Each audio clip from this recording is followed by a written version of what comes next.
Hey, this is C&D channel. I'm Chris. This is MMA for you.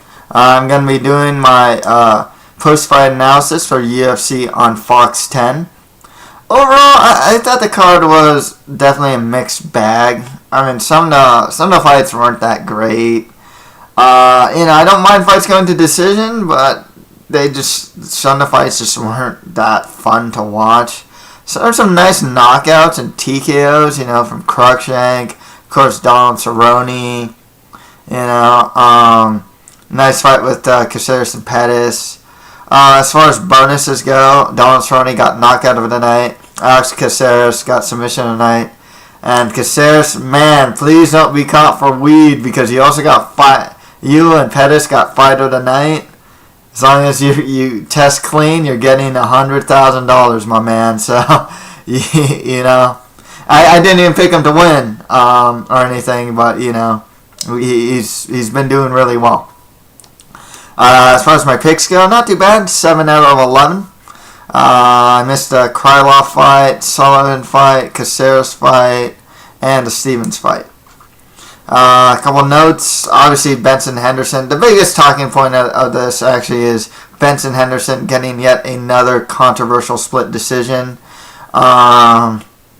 There's also another thing of note here is when they're showing Beatus, the Fox robot, and then, Joe Rogan's asking, what's that? And Goldberg's all like, it's Beatus, the Fox robot. And it's and Rogan's all like, I do not approve. Good one there, Rogan. But yeah, overall, not the greatest card, to be perfectly honest with you. Feels very transitional. It's just kind of like one of those things where it's like all the fights, the meaning was for transition to be like, oh, is this guy ready to fight a top contender? Is this prospect ready for the next the next level of competition? All the fights feel transitional. Like there isn't this big statement that a lot of the guys. This. You can even say it was Cerrone in a sense. It's I guess he made a statement by beating Martins. But as far as rankings go, what does he get? He gets his next fight's someone within his ranking. You know what I mean? Does he get closer to contention? Maybe. Do I want to see him fight Pettis again? Not really, to be perfectly honest with you.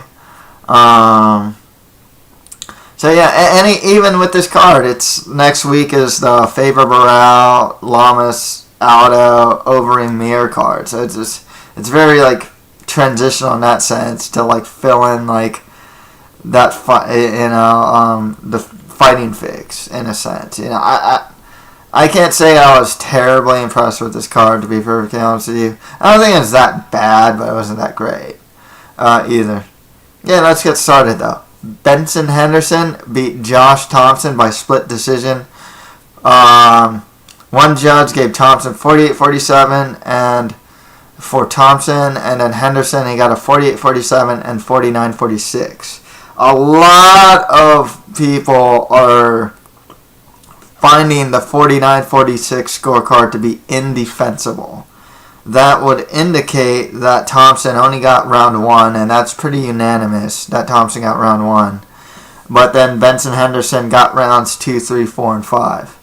I'm going to say this. I don't think it's indefensible, but it shouldn't be that probable, I guess. I don't know what the right word would be exactly, because I saw round 2.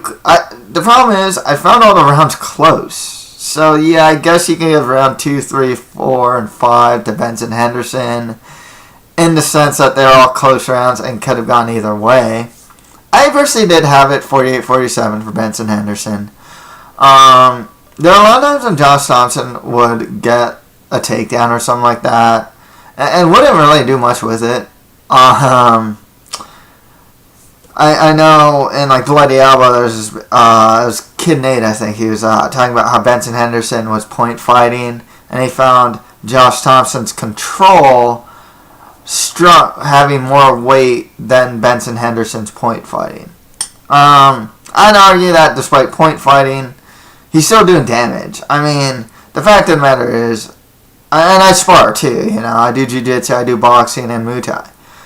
If I block a head kick or block a kick, it still hurts. I'm still taking damage, even if it hits. Like, I remember, I say that because I remember Benson Henderson was going for like 4 head kicks in a row on Thompson, and they're all blocked, but it still hurts.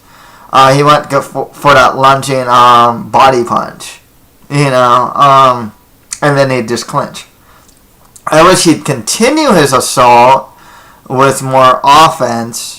I have to agree that Benson Henderson kind of looks like he's point fighting, looks like he's kind of coasting. He's not looking for the finish. But yeah, you know, I still thought he won. It definitely shows some problems with Benson Henderson too. That's one of his problems. One of his other problems is he gets really I should have seen in other fights, but man, it really was apparent here. He gets really over anxious. I mean, seriously, he gets a guy down and he just wants to go and like bash the guy's head in with ground and pound with no sense of control. So once he gets a guy down, a good scrambler is able to get back to his feet. Happened with Thompson like all the time. I did not see that extended period of time where Henderson managed to keep Thompson on the ground. Granted, Thompson, like I said, really good. He's a really good scrambler. Really good counter wrestler. You know, the one of the stories of the fight was that he most likely had like a broken hand / a broken thumb. And it was pretty apparent in the fight too. You know, his offense looked a bit limited. Granted, man, did he look good with a broken thumb. You know what I mean? The guy arguably won with a broken hand / a broken thumb. I mean, that's really good. It kind of sucks, but, you know, Thompson is 35 years old, has had a lot of injuries, reported that this was his worst training camp. I mean, you got to consider this. I don't think he mentioned specifically what it was. But man, this training camp is during the holidays. Who knows if his training partners are even there during the holidays, and AKA. And yeah, you know, just train during the holidays. You can't eat, you can't celebrate the way you want to. I can see just in that aspect alone how it could be a really bad training camp.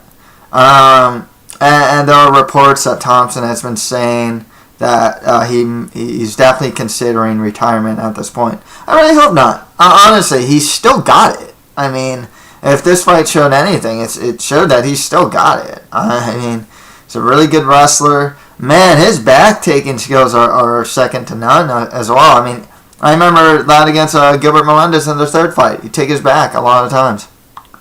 The opportunity.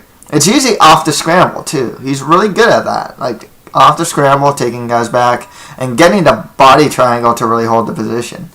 So, you know, I definitely came away impressed with Josh Thompson. And to be perfectly honest with you, you know, if he has it in him, 3 more fights, and he might be able to get a title shot. 2, maybe even 2, with the way the division's going right now. Contenders are getting picked off. Benson Henderson probably isn't going to get a title shot anytime soon. I mean, you got Cerrone's already fought Pettis, so you got like Nurmagomedov, Love, Rafael Dos Anjos, Gilbert Melendez. I mean, you got those guys, that TJ Grant. You have all those guys that are up there, but they're kind of picking each other off right now, you know. Diaz is back up there too, and Thompson beat Diaz, you know. So, I would definitely like to see Thompson still there. I would understand why he'd retire. He's 35. He's been riddled with injuries, just lots and lots of injuries, and he's been in the sport for a long time. You know. As far as the next fight goes, I'd like to see Benson Henderson versus Habib Nurmagomedov. No one wants to fight him except for like Michael Johnson.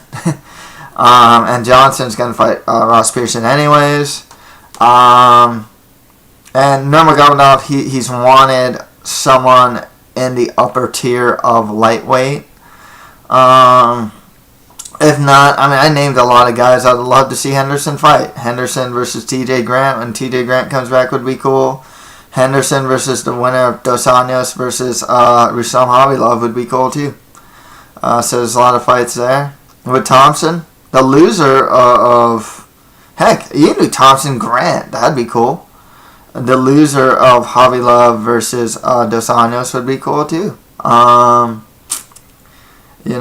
There's a lot of good fights for Josh Thompson still that I'd like to see. Another one that I wanted to see would be Josh Thompson, despite coming off the loss. Thompson Cerrone. I think that'd be really cool as well. Okay. Next fight is that Stipe Miocic beat Gabriel Gonzaga by a unanimous decision. Not the best fight, Gonzaga did well in the first round. And then he gassed horribly. It's something of a pattern with him, He's never had the best gas tank. It's really tough to say if... I mean, this was a good one for Miocic. He needed it to really climb up the rankings, but you don't get the... And he's not like Travis Brown, for example, where it's just like, hey, this guy can be an actual threat to the top of the division. This fight didn't show that. This was more like, it did actually show good cardio from Miocic. He managed to outlast Gonzaga, but I can't help but get the impression too that this was more of a lot of it. I picked Stipe Miocic to win this one, so don't get the wrong idea here. I'm angry because my guy lost. No, my guy won. That's the thing. But you kind of get this feeling that he lost the fight mainly because Gonzaga was so gassed, more so than Stipe performing so well. I do like things about Stipe though. I do think he does have some sound boxing. He uses a jab well, moves well. Wrestling's not too bad. His top control wasn't too bad either. Good cardio. That alone, being athletic alone in heavyweight can get you pretty far. Being a good wrestler with good boxing and athletic can take you very far. I mean, I'll go to Travis Brown's a really good example of a guy that is really athletic but not a specialist. I mean, if anything, he has a really good takedown defense. But the fact of the matter is, Travis Brown isn't like a world-class kickboxer. He's a good kickboxer. But he's really athletic, and he's tall. He moves well for his size. He's really athletic. And that's the thing with him. And he's a heavyweight, Being an athletic heavyweight will take him pretty far. And with that said, I think that Stipe, probably the winner of Mir versus Overeem next, would be a good fight for him. There aren't too... Because now he beat the two gatekeepers. He beat Roy Nelson, he beat Gonzaga. Now it's kind of like top 10 or nothing. He can probably beat, maybe besides certain, unless there's some amazing prospect out there or something, he can generally beat a lot of fighters that are, below the top 10. With that said, there's not too many I can think of. I mean, I don't think you go... Travis Brown's already fighting Fabricio Verdum. Daniel Cormier is moving down in weight. Junior Dos Santos, I suppose you go Stipe versus Dos Santos. I wouldn't do that because, heavyweight's so thin. It's just one of those things where it's like, you don't want to kill a prospect off with the number 2 guy. Dos Santos is one of those guys that can probably beat everyone except for the champion. Stipe versus Hunt or Bigfoot actually wouldn't be too bad though. I actually like that fight as well.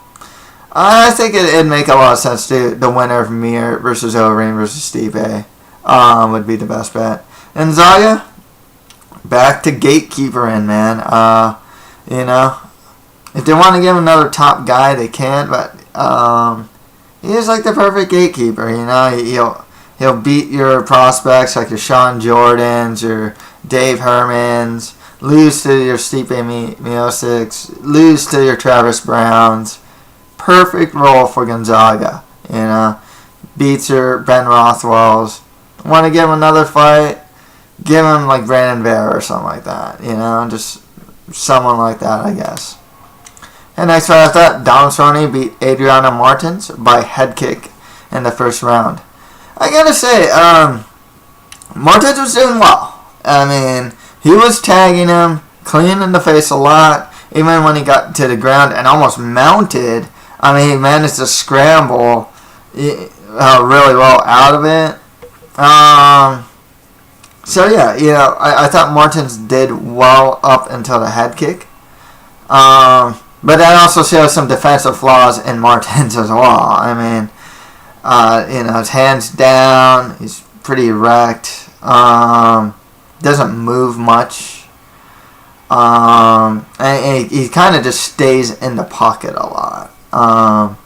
Which really allowed Cerrone to get that really clean head kick victory. Cerrone's always fun to watch, man. He is a great action fighter. He can sit around that top 10 for a while because he can beat everyone else except for like Diaz. Maybe if he rematches Dos Anjos, maybe he can beat him up, maybe not. Pettis, Benson Henderson, like there's certain guys that Cerrone probably can't beat, but otherwise, he'll beat some guys that are like those fringe guys, like your Adriano Martins. He'll beat Evan Dunham, finish them too. He'll beat those fringe contenders as well. Beat Dennis Seaver not too long ago. I think you should get maybe Jim Miller next, who's coming off that good win over Fabricio Camoes. I've always wanted to see Cerrone Miller. Bobby Green's coming off a good win over Pat Healy, so Cerrone, Bobby Green wouldn't be too bad as well.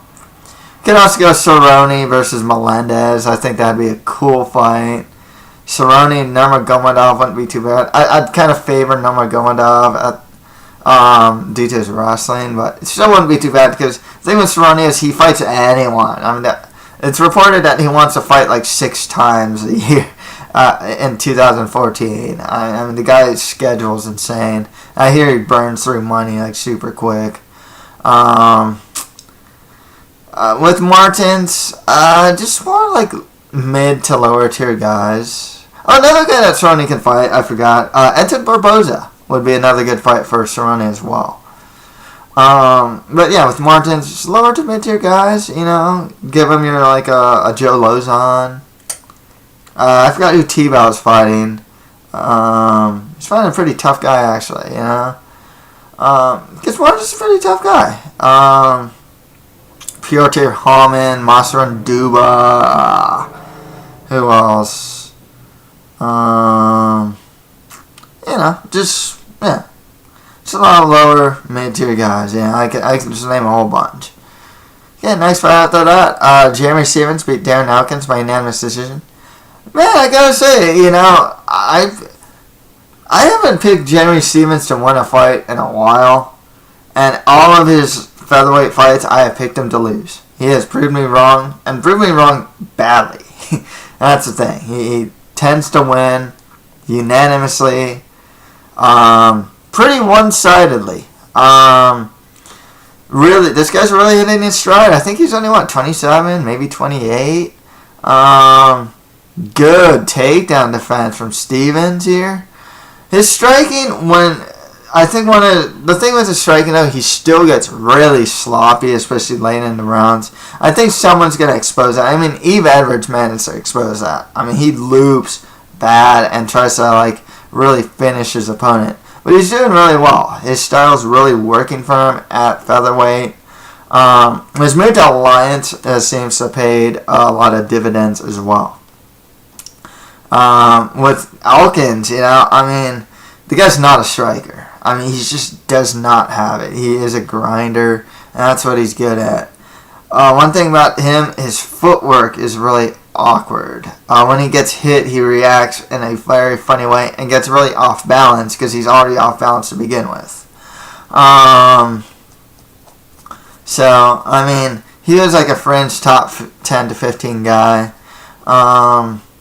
He can probably grind decisions with a lot of featherweights. But as far as Stevens goes, maybe the winner of Bermudez versus Jim Hettis. A fight I'd really like to see with Jeremy Stevens, though, would be Dustin Poirier versus Jeremy Stevens. I think that'd be a really good fight. And both of them have been looking really impressive. With Alkins, just more lower to mid-tier guys of the division.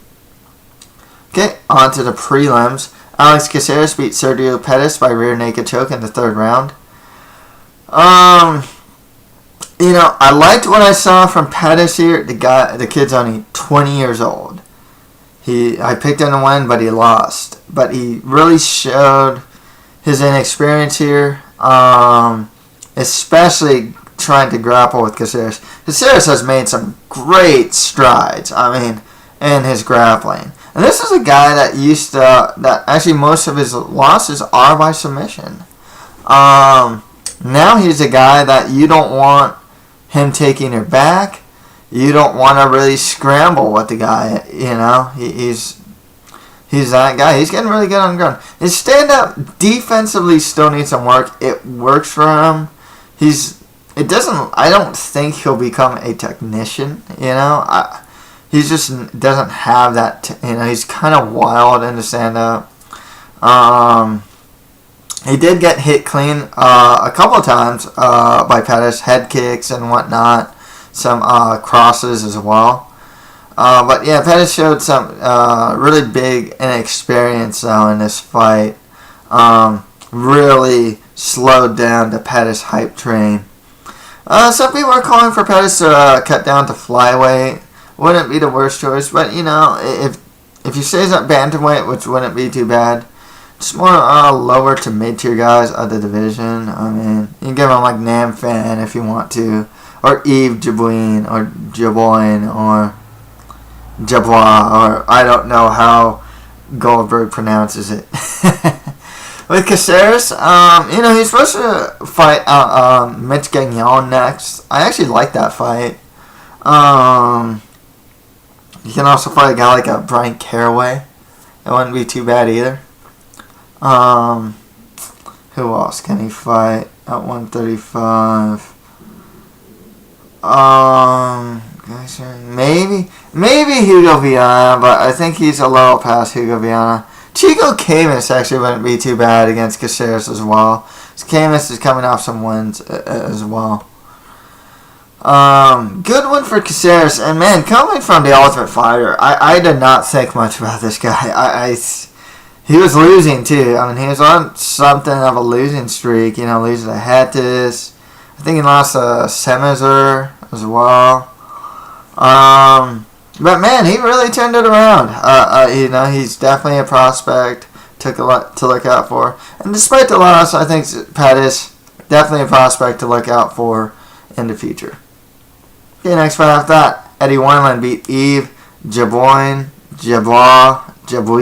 I don't know how to pronounce it, by TKO in the second round. This was kind of like the expected outcome, Yves, I remember him getting knocked out by Brad Pickett. He doesn't take well to aggressive boxers. And Wineland and a guy like Pickett kind of like that.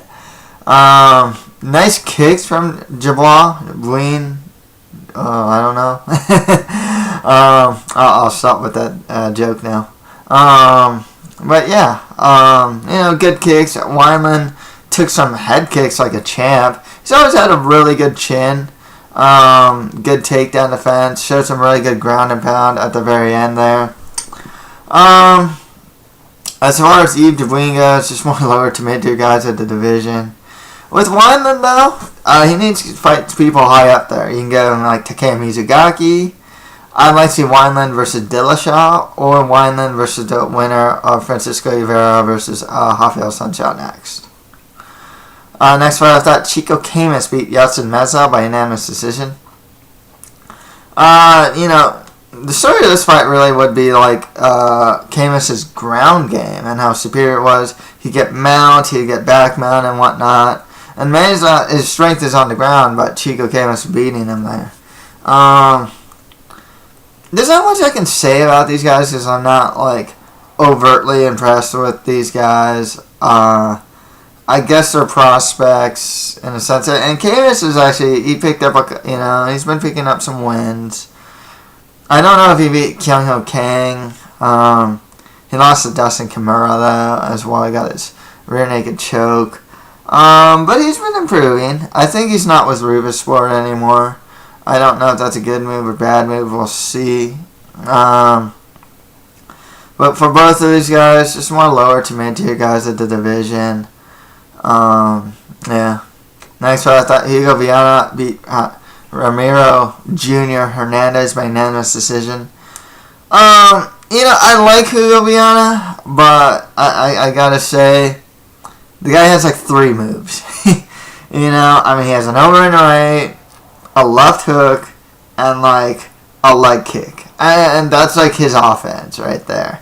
He's kind of like the Leonard Garcia of the division right now, in a sense. He throws with ill intent. I think he hits harder than Leonard Garcia.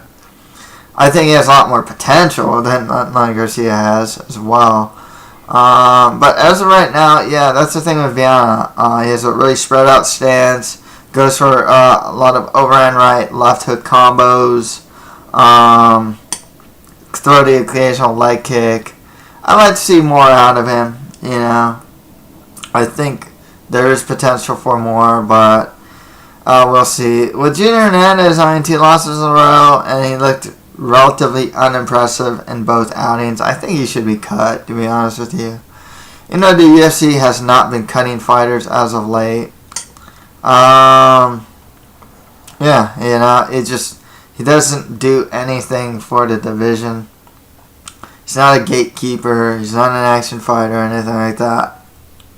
I was bothered by the fact that he was taunting in the 3rd round. I'm like, the guy's ahead. I mean, yeah, you can play the running man however you want, but the fact of the matter is you're losing. Play it when you're winning, but when you're losing, it just looks kind of, it looks a bit ridiculous. It's like you're mocking him even though you're losing. It's a bit backwards to me. Otherwise, with Hugo Viana, just more lower to mid-tier guys of the division. Yeah. Not much I can say about that. Next fight, I thought Dan Cruikshank beat Mike Rio by by a spinning heel kick and punches in the 2nd round. Dan Cruikshank is a fun action fighter. I mean, win or lose, he'll usually do some sort of like video game style combo that's really aesthetically pleasing. He's gonna have a job in the UFC for a while, and he eats the Mike Rios up for breakfast. You know what I mean? Rio, he hung in there, but unfortunately, Cruikshank, just good takedown defense, the much better striker. With Rio, he's another one of these guys. I think he's coming off a loss too against Masranduba, right? I think he should probably be cut. He doesn't really add much to the UFC. But Darren, though, he should kind of be fighting just more lower to mid-tier guys he can have fun fights with, guys coming off wins. Maybe a Stout, because I think he might be able to make a fun fight with Stout. And Stout goes all takedown mode on him. I think Barboza might be a little too high up for him, but that'd be a cool fight. Njokawani, there's a good one. Njokawani Cruikshank. That would be a fun one as well. Next one, I thought George Sullivan beat Mike Rhodes by unanimous decision. I was actually picking Rhodes, and I was a bit disappointed. I've seen him in RFA. He trains at a good camp. He is pretty well hyped prospect, and he lost. Granted, took the fight on short notice. But yeah, he needed a lot more output, and he just didn't have it. Under a full training camp, I'm curious to see what he has. But we'll just see. With Sullivan, good win over a good prospect. Just he got the octagon jitters out. For both these guys, just more lower to mid-tier guys of their division, really. And finally, this was the surprise of the night for me. Nikita Krylov beat Walt Harris by TKO as a Brazilian kick and follow-up punches in the first round. Now, here's the thing with Nikita Krylov. I mean, this guy was kind of like this joke of the heavyweight division and the UFC because of his fight with Sal Paleli was so comically bad. I mean, it was just funny. Comes in at 218, which is a bit surprising, but you know what? In hindsight, shows me that he's trying to slim down and even be fit. And Walt Harris, a good 240 heavyweight, and hits hard. So what does Krylov do? Play a kicking game. No, didn't even know he had it. He went to the legs, went to the body, went to the head, did some push kicks. Good move against a guy that throws a lot of punches. Throws a Brazilian kick, knocks down Harris, follows up with punches, gets the win. Now I'm like, wow, he actually looks like a legit prospect. I heard in an interview he's cutting to 205. Great move for him. 205, honestly, even when you get pretty high up there, and besides like Gustafson, Phil Davis, Rashad Evans, and like Jones, and Glover Teixeira, I mean, it's kind of a wasteland outside the top 10. And even the guys in the top 10 are getting really old, too. Can I see Nikita Krylov beat Alir Latifi? Yeah, probably beat a Cody Donovan. Who else?